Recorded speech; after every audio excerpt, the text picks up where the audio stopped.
Anytime you put anything in your mouth, it's a decision. And anytime you edit a video, it's a lie. Case in point, the Kickstarter video I just put together for Focus on Agriculture in rural Maine schools.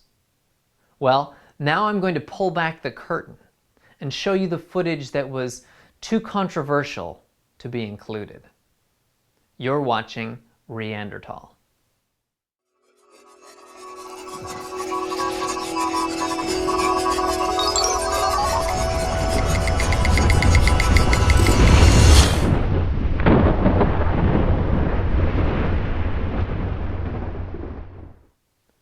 This is what Brendan McQuillan of Morning Dew Farm said at the end of the Kickstarter video.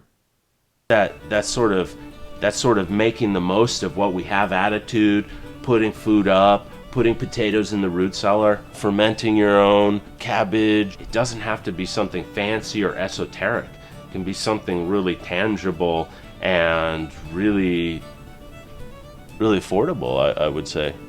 Would you agree? And delicious. And delicious. That is the most important part, yes. But what did he really say? That's sort of making the most of what we have attitude, putting food up, putting potatoes in the root cellar, fermenting your own cabbage and sort of preserving your own meat products is.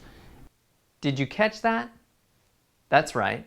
And sort of preserving your own meat products.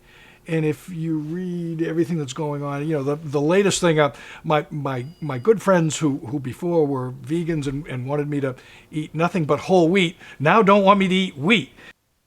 Me neither, Jim. Me neither. And that's what I've got for you today. Two of my favorite moments from the interviews. These are clips that never saw the light of day because they uncover an ugly truth. Some of the people involved in farms support the radical gluten-free or local meat agendas. And also, the video was already too long as it was. Here's Principal Cheryl Howe. But now being able to be a principal of a building where I have a head cook or a kitchen manager who really, really thinks about what is best for children and modeling that. When she deals with parents and staff every day who say children won't eat that, when in fact, after they try it, and we encourage them to try it, they do and they ask for it. I think just trying to realize that the mindset is different and that I'm 60 pounds less, or I have 60 pounds fewer on me now. I think I'm learning as an adult how to make better food choices. The older I get, the more I realize that allergies have so much to do with what we eat.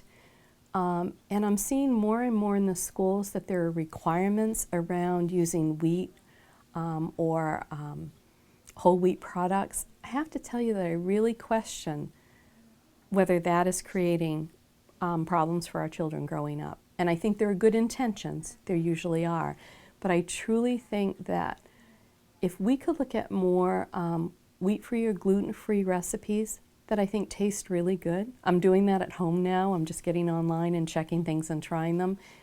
I would be really interested in thinking about not just nutritional recipes for the school, but how we could get away from some of the whole wheat pieces. Now, some of it's required. It's not an option, but I think that's a place that we need to consider as we're looking at all of the allergies that are happening right now for our children.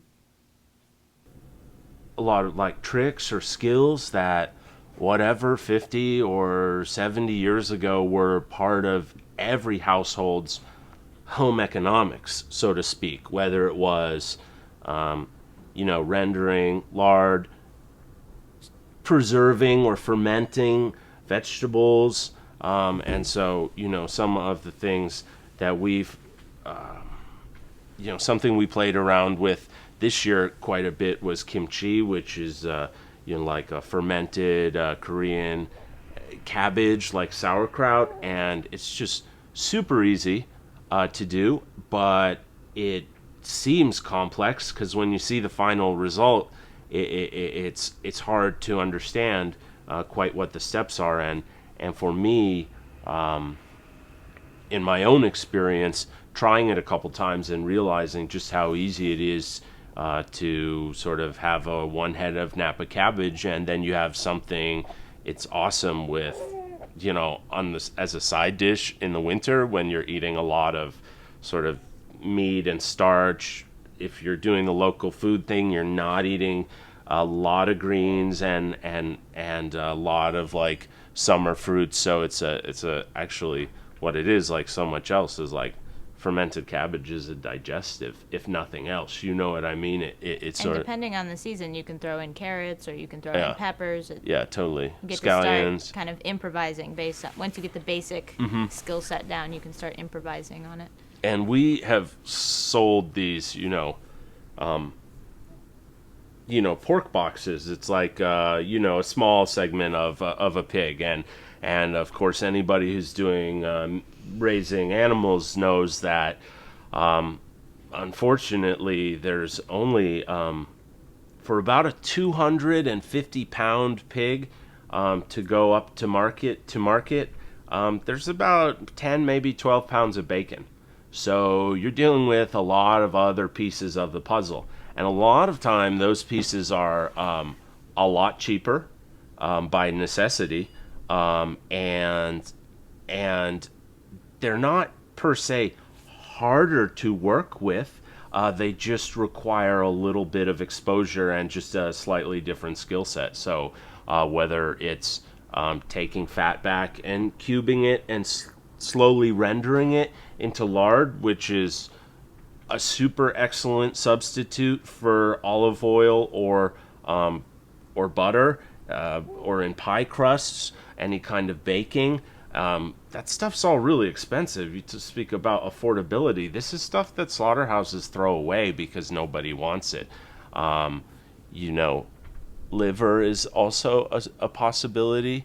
At a Christmas party, I made head cheese, which is not a cheese at all. It's just sort of braised meat from around the jowl area of a pig's head. It's a little bit weird to cook a pig's head, but you take the meat and season it and sort of make it into a thing, and then cut little slices and put it on crackers with a little piece of dollop of mustard.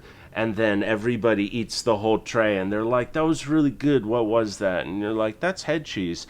And people weren't even shocked or anything. They're like, "Cool. Wow, that's awesome." And again, you're saying like, "Oh, think about how many," I know this is going to sound ridiculous.